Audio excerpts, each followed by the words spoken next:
she said. "You'd best set him down now. If he starts to get antsy, which he will, you'll get a sample of his razor-sharp claws." Very gently, Lara set Cheetah on the floor. The kitten scooted away toward the jumble of food bowls lined up near the sink. "I wasn't expecting you," her aunt said, her tone slightly accusatory. "I suppose I could make some tea." Lara held up a hand. "Why don't I take care of it, Aunt Fran? You sit for a while, okay?" Aunt Fran nodded her assent. Lara stripped off her faux suede jacket and draped it over the back of a chair. It felt strange, rummaging through her aunt's glass-front cabinets the way she had as a child. She found the tea bags exactly where they'd always been, in a battered tin container advertising Hershey's cocoa.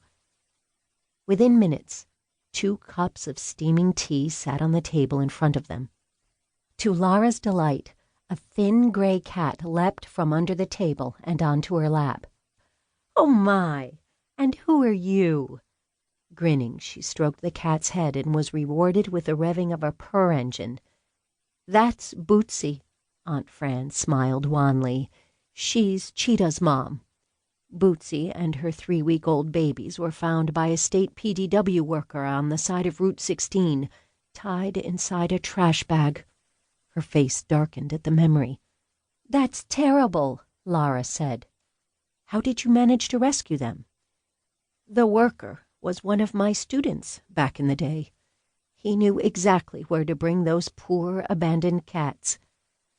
"Oh, he sure did," Lara thought. One of the kittens didn't survive, but Cheetah and Lily Bee were tough little darlings.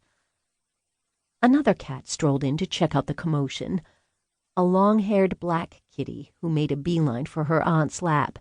"And this is Dolce," Aunt Fran said, stroking the cat. "Which is the Italian word for sweet," Lara piped in. "I live in the North End, above an Italian bakery. In fact, I work at the bakery part-time. In exchange for rent I can actually afford," she said dryly. "My landlady owns the studio apartment upstairs."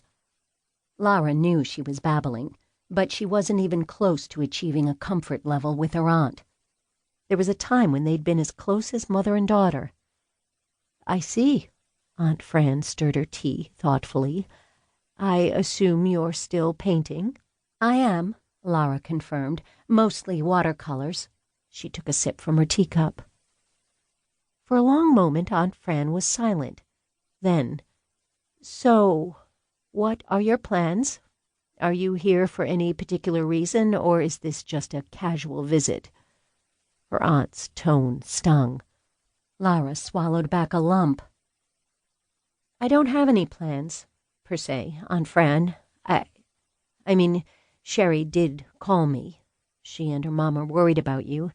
Extremely worried." Sherry Boker and Lara had known each other since childhood, from the day they entered first grade together at Whisker Jog Elementary. But the summer after Lara had completed 6th grade, her family moved away. She and Sherry were devastated. They missed each other horribly.